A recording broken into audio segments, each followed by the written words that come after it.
Hello, I'm Mike Rolton, and welcome to my podcast, On the Frontline. This is a series about what it's like to work at the coalface of poverty and deprivation in our city, Hamilton, in New Zealand. Welcome to On the Frontline with Mike Rolton, and today's guest is the wonderful Jane Searle of Child Matters. Welcome, Jane. Kia ora, thanks, Mike. Jane, you've had an interesting career change and career path from a barrister to a detective and now CEO of Child Matters. How did that all come about? Well, I think I started out like a lot of people thinking I wanted to be a lawyer and be a family lawyer. And then when I got into that system, I felt that I wasn't achieving as much as I wanted, as fast as I wanted. And so it came about that one day I was in court and I looked over at the prosecutor and decided that I wanted to join the police. And 3 months later, I was at police college. And then after qualifying as detective, went on the child abuse team, and I've been working in child protection ever since. So I left the police when I had my own family, and I've been working with Child Matters pretty much ever since. And doing a wonderful job. So tell us about Child Matters. How does that actually work? I know you educate groups of people about child abuse around the country. And so just how does it all come together? Right. Well, our organisation's been around for almost 30 years, so we're a charity, but we are a registered PTE, so we're a registered tertiary training institute as well. We started after the death of a little girl called Celia Whitaker, who was a 2-year-old who died alone in a filthy house after sustained abuse in 1991. And it was recognised at that time that by the people that founded Child Matters that professionals working with children needed specific training about how to identify abuse and then how to respond. And so that's how our organisation started. So our staff are all ex-Frontline staff through the ex-police, lawyers, frontline social workers, evidential interviewers, and they travel the country training people how to identify abuse and neglect, then how to respond. We also write policies, work on procedure, and of course we advocate for change at government. So the groups you train, are they government-based organisations, private organisations, charities, or a mixture of everything? We do everything. So we do businesses, we do a lot of charities, a lot of frontline organisations. We train government agencies as well and government staff. So we will train anyone. We've trained big government departments before and written their policies, but we also work a lot with those frontline organisations. So I like to think that we hear the voice of frontline workers across the country really loud and clear. And one of our responsibilities with that is to make sure that we pass that on to those who are the influencers. So working with government, I guess, would be a lot of fun for you, but are they helpful or are they a hindrance, or do they actually participate really well with you guys, or it's a struggle all the way? It is at times challenging because there's a lot to be done. Like there's a lot of change. We currently lose a child about every 5 weeks in this country who dies from abuse or neglect. So those are horrifying statistics. And so in fact, in January of this year, we lost a child for the first 3 weeks, one a week. And so there's so much to be done. There's so much to be changed at a central government level. Now, it doesn't just sit there. There's a lot that needs to happen at communities, and communities taking responsibilities as well. But government is a cumbersome system that is on a 3-year cycle, so it's not always easy. But part of our job is to influence those influencers who can make change, and that is politicians. Yeah, I know that you spend a lot of time in Wellington lobbying and trying to get policy across the line and listening to what the government thinks should happen and what you know is not right. So how does that sit with you? I mean, is it frustrating? Do you think like I should get up there and clip someone and make sure they actually wake up and understand the problems we have? Because that statistic you said about a child being killed every 5 weeks, that's got to be one of the worst in the Western world, surely. Yeah, it is. Our statistics are horrifying. And yet we don't have mandatory training. So that's an easy fix, and that's one of the frustrating things. So countries like England, Australia, Ireland, they all have mandatory training for professionals working with children, particularly teachers and health professionals. There's no reason we don't have that, but we don't. No, successive governments haven't implemented that. So that's one of the things we work on all the time. But it is it's a mixed bag with government. I mean, you always find good people who are trying to do their best in a system that isn't working so well. And our attitude is we want to be constructive in everything we do. We don't want to just throw stones, but we want to work alongside whichever government is in power to make sure that we're making progressive change. So we're never going to solve these problems completely because every country struggles with it, but we need to be doing better than what we are, and we need to be progressively making positive steps every single year. So that's our goal, is to help cajole and lead and advise government to do that. How's that going?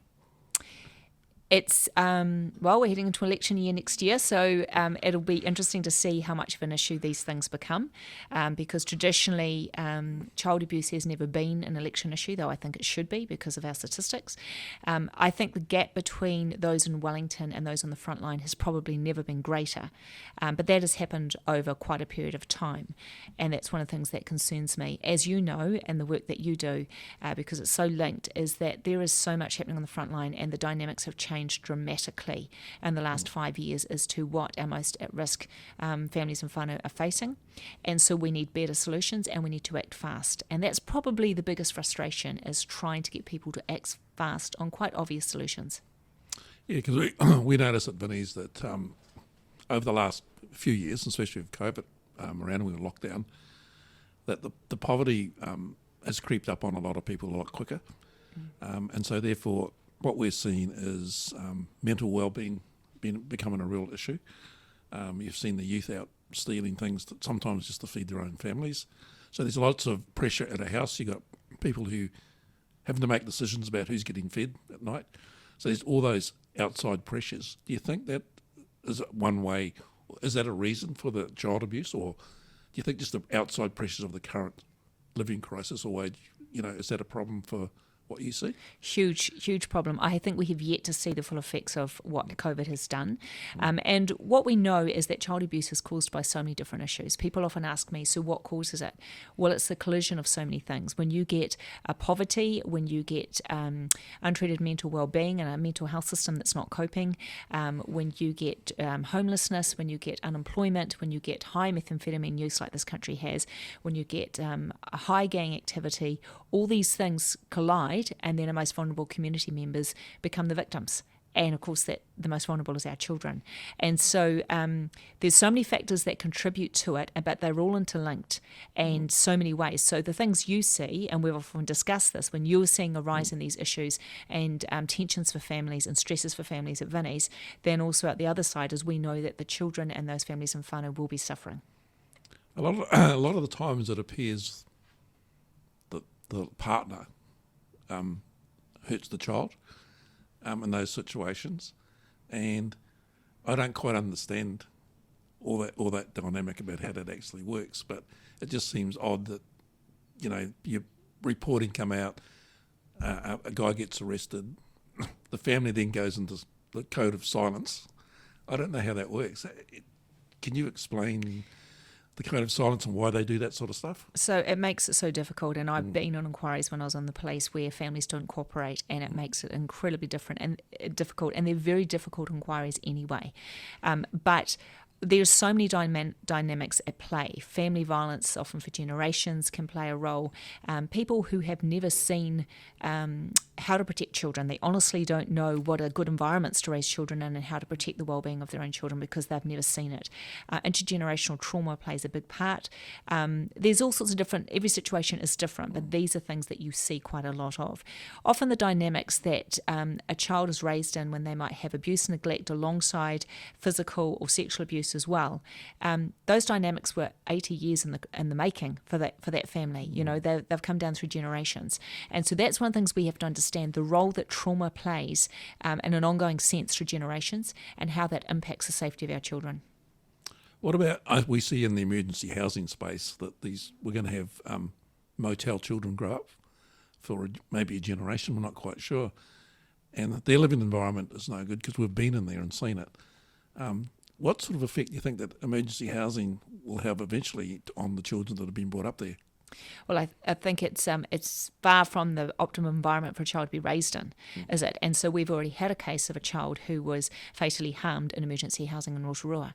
And I think that that's one of the things is when we come up with these social solutions or these solutions for the social sector or for our most at-risk families, we don't often think about the effects on the children. They're often the ones with the least voice in this, and we need to have a huge focus on it, because whatever is impacting that family and creating stress is then impacting those children as well. And when they grow up around violence, when they grow up around neglect, when no one is caring for them and looking out for them, no one has their back, the impacts are huge for them.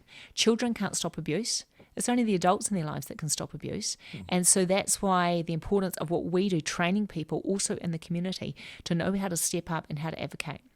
Because in New Zealand, we're not great at looking over the fence at the neighbour and thinking, I need to respond to that, something's wrong. And I know of lots of cases where children have been abused systematically over a long period of time. And when you interview witnesses, they say, I knew something was wrong. And we try and give people the confidence and the courage and the knowledge to know how to speak up, because it's a difficult thing to do. Oh, it is. And we see that here where Kiwis just don't like to stick their hand up when they're in trouble. So we sometimes, or a lot of the times, by the time they come to Vinnies for help, it's almost too late. So I guess you see the same sort of thing. And talking about Vinnies, we share a lot of information. As you and I get together and have a chat about what's going on in the society, over a nice cup of coffee generally.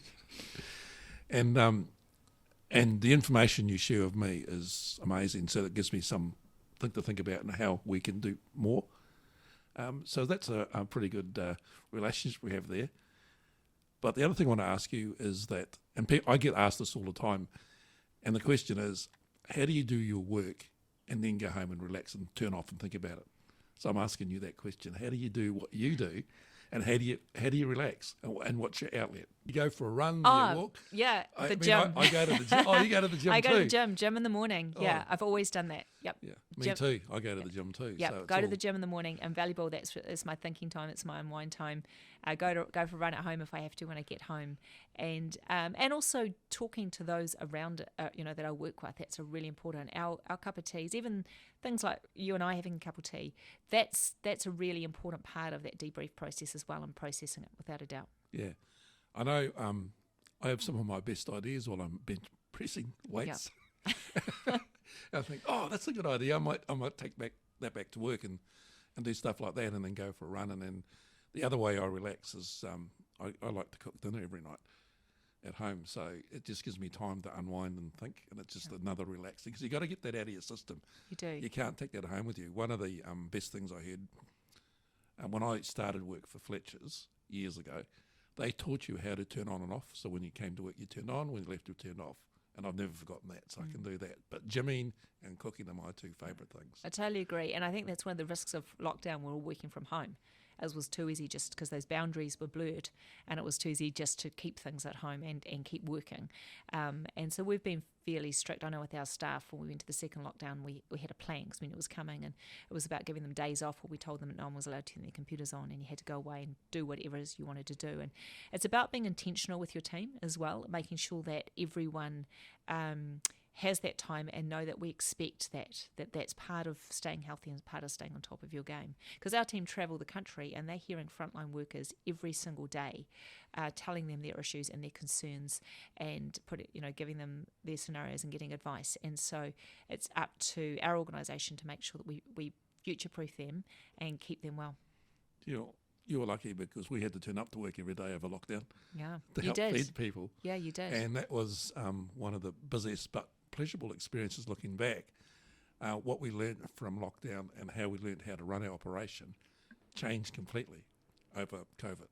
And my team changed completely. And I understood what we needed to do in the future, which is why we're here now, and technology is playing a big part in what we do.